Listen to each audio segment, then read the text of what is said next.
Logos Télévision, votre média, vous ouvre une fenêtre sur le monde en vous informant en temps réel.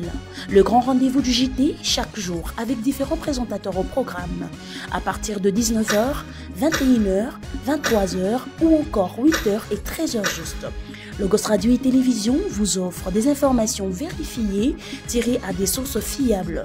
Vous pouvez nous suivre sur notre site internet et nos comptes réseaux sociaux. Logos Télévision, votre plaisir.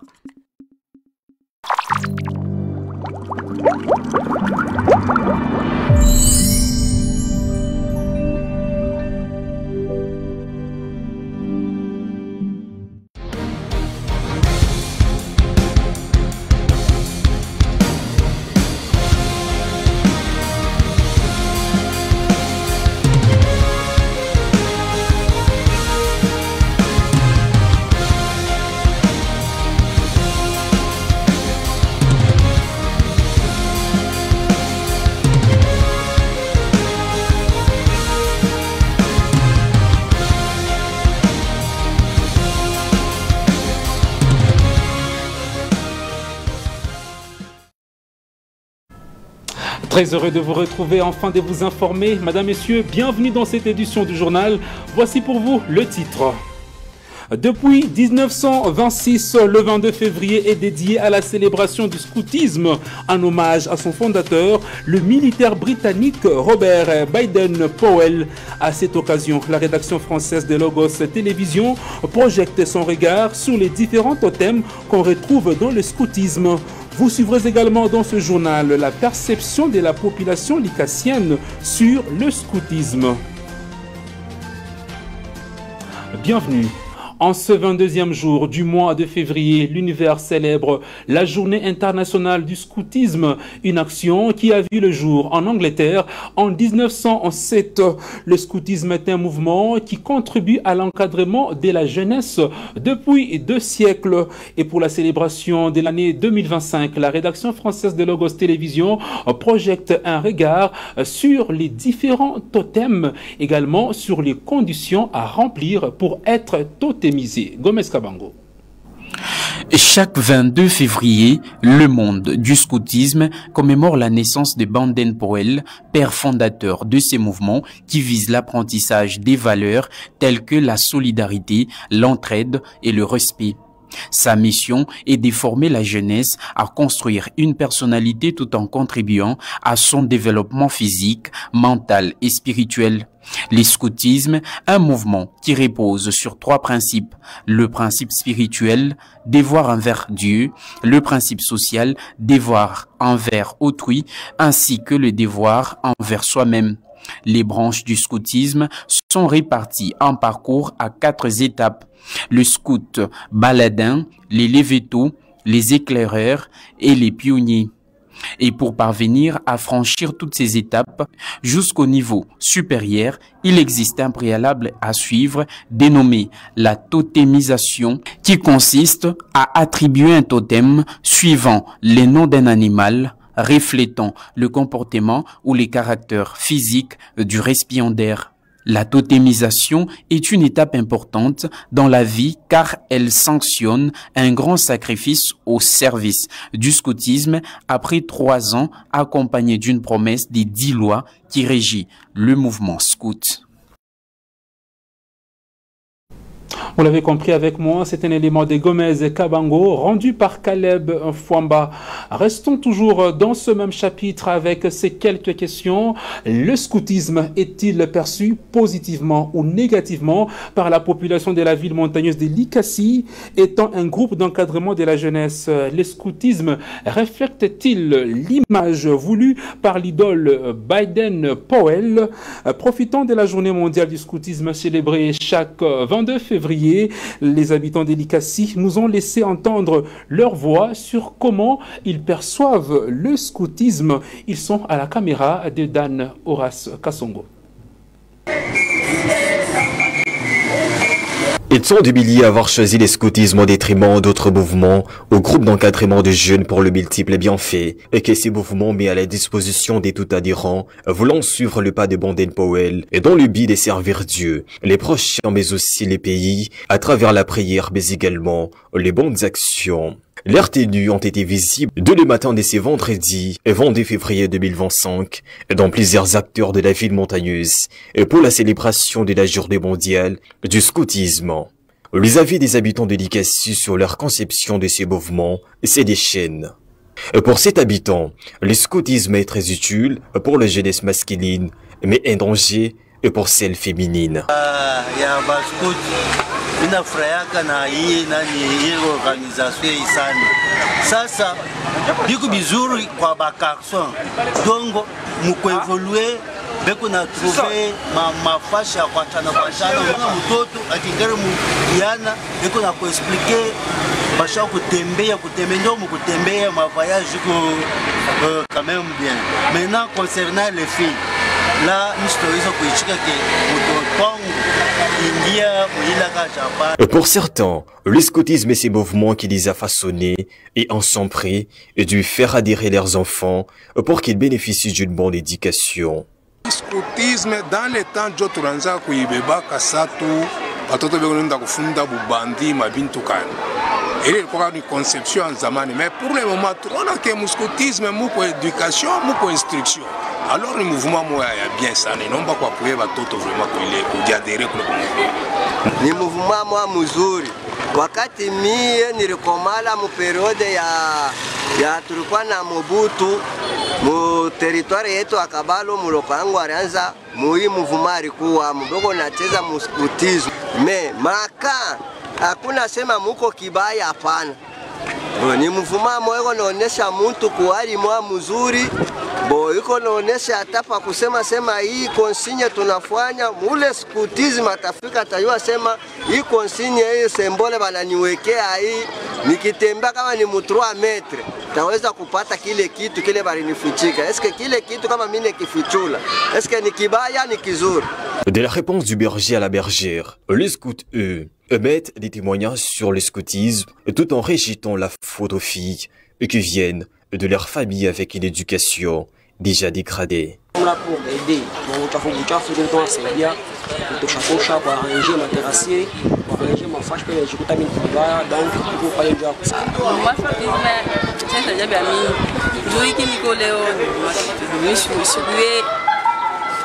wewe ni kufikia kasikuye mu mais ça dia kubintu ya mingi sana papa bengi yuko na raison kupata ma comportement ba ba kwa sababu comportement ça mbe mi depuis ni kama comportement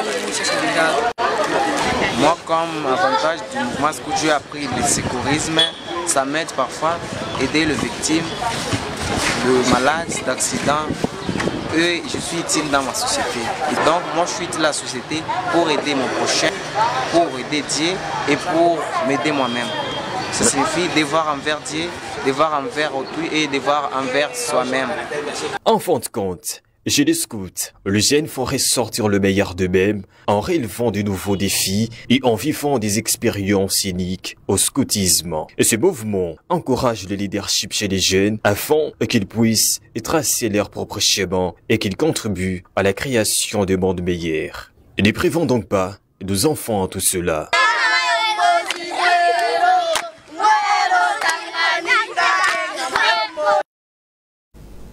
Le président ougandais Yoweri Museveni s'est exprimé le 21 février sur la situation sécuritaire à l'est de la République démocratique du Congo. Selon lui, la présence de l'armée ougandaise sur le sol congolais n'a pas pour but de combattre le rebelle M23.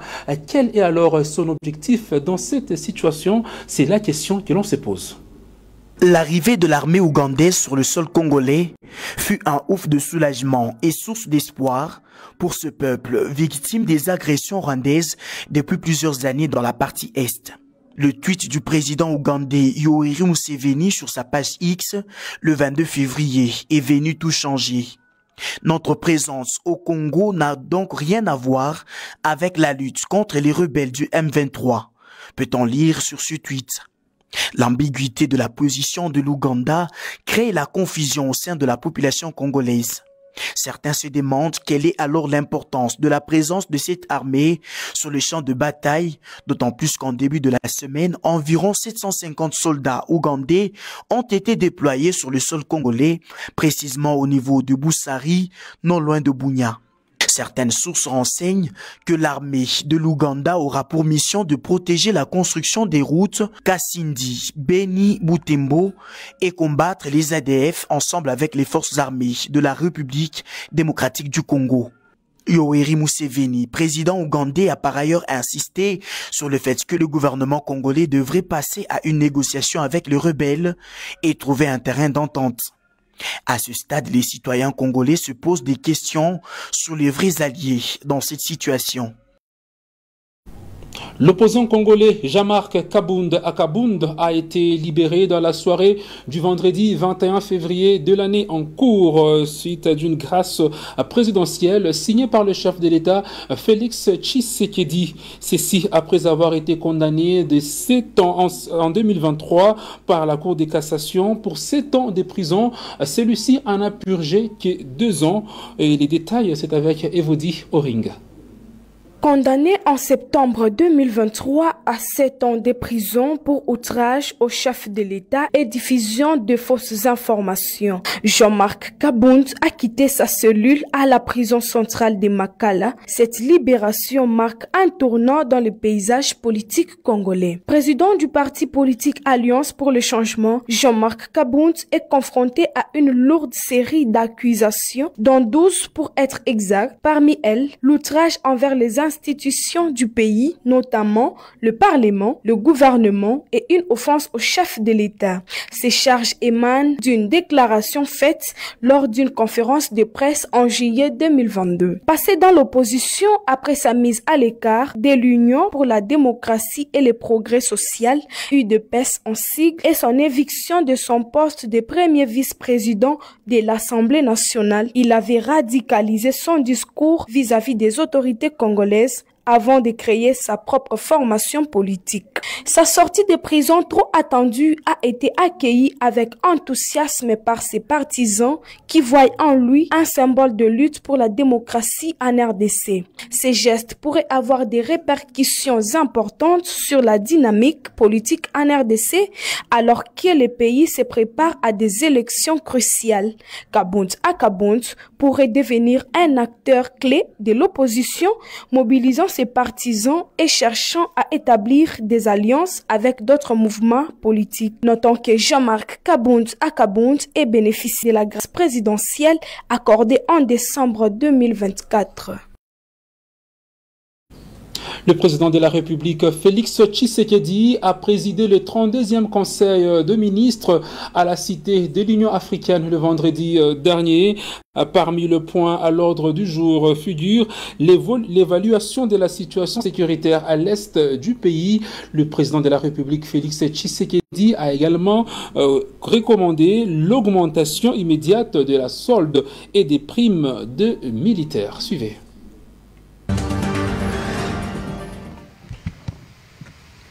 Compte rendu de la 32e réunion du Conseil de ministres. Le président de la République, Félix Antoine Tshisekedi Tshilombo, a présidé ce vendredi 21 février 2025 la 32e réunion du Conseil de ministres à la Cité de l'Union africaine. 5 points étaient inscrits à l'ordre du jour, à savoir 1. Communication du président de la République, chef de l'État. 2. Point d'information. 3. Approbation d'un relevé des décisions de Conseil de ministres. 4. Examen et adoption d'un dossier. 5. Examen et adoption de texte. La communication du président de la République a porté sur 2 points principaux, à savoir 1. De la nécessité d'améliorer les conditions des militaires. Rappelant que notre nation traverse actuellement une crise sécuritaire sans précédent dans l'Est de la République, conséquence de l'agression inacceptable perpétrée par le Rwanda et ses alliés, notamment le groupe terroriste M23. Le président de la République a indiqué que cette situation menace non seulement notre souveraineté, et notre intégrité territoriale, mais également l'essence même de notre identité nationale. Il a rendu hommage à nos vaillants soldats, placés en première ligne de la défense de notre patrie, qui se dévouent chaque jour au service de la sécurité et de la paix, risquant leur vie pour assurer notre sécurité. Mérite soutien et attention, car ils portent aussi le poids de cette guerre, d'où la nécessité de mettre en place des mesures concrètes pour alléger leur fardeau et assurer leur bien-être. La Première ministre a été engagée à ouvrir une réflexion profonde au niveau du gouvernement pour procéder à l'augmentation imminente de la solde et de la prime de militaire. En information, prenant la parole, la vice-ministre de l'Intérieur, représentant le vice-premier ministre en mission, a présenté au Conseil le rapport sur l'état et l'administration du territoire. L'état d'esprit de la population a été marqué notamment par l'approbation d'une frange importante de la population des efforts déployés par le président de la République sur les fronts diplomatiques, des exactions et des exécutions sommaires sur le civil par les terroristes du RDF M23 dans les villes de Goma et de Bukavu, mais aussi dans les localités environnantes. Le vice-premier ministre, ministre de l'Intérieur, a aussi fait mention de la détérioration de la situation des droits de l'homme dans les provinces du Nord et du Sud Kivu du fait des agissements de l'armée rwandaise et de ses supplétifs. Il a noté que des sanctions ciblées des États-Unis contre le général James Kabarebe et le porte-parole du M23 ont été prises à cause du rôle central qu'ils ont joué, qui jouent dans la guerre d'agression en République démocratique du Congo, ayant coûté la vie à plus de 3000 personnes à Goma. En ce qui concerne le banditisme et la criminalité, il a rassuré le Conseil de la poursuite de l'opération Ndobo à Kinshasa et dans d'autres villes. S'agissant de la problématique des embouteillages dans la ville-province de Kinshasa, la réunion d'évaluation entre ministères et services concernés a décidé dans un premier temps de la suspension de la mesure de circulation alternée à partir du lundi 24 février 2025. La Commission nationale de prévention routière et les commissariats provinciaux de la police de Kinshasa ont été chargés de proposer des mesures adéquates après les travaux d'inspection routière prévus le dimanche 23 février afin de préserver la fluidité du trafic routier dans quelques axes de la ville-province de Kinshasa. L'actualité, c'est aussi au-delà de nos frontières. Quittons l'Ikassi pour se rendre en Israël. Ici, les Hamas a libéré les 6 otages israéliens en compte-gouttes ce samedi. Près de 600 détenus palestiniens seront libérés en contrepartie, dont 108 doivent être expulsés des territoires palestiniens. Par ailleurs, le corps de l'ex-otage israélienne Shiri Bibassi a été identifié. Regardez. Le Hamas a libéré 6 otages israéliens samedi. Les 5 premiers ont été présentés sur un podium, encadrés par des combattants armés et cagoulés. Lors d'une cérémonie dans la bande de Gaza, une mise en scène déjà condamnée par Israël. Parmi ces otages figurent 3 Israéliens kidnappés alors qu'ils assistaient au festival de musique Nova et un autre enlevé dans le sud d'Israël lors des attaques du 7 octobre 2023. Les 2 derniers hommes libérés samedi étaient détenus par le Hamas depuis une dizaine d'années. Ils étaient entrés dans la bande de Gaza de leur propre chef. Israël, de son côté, devrait accorder la liberté à 602 prisonniers palestiniens. C'est le 7e échange d'otages et de prisonniers entre les 2 parties. Il s'inscrit dans le cadre d'un cessez-le-feu conclu le 19 janvier dernier.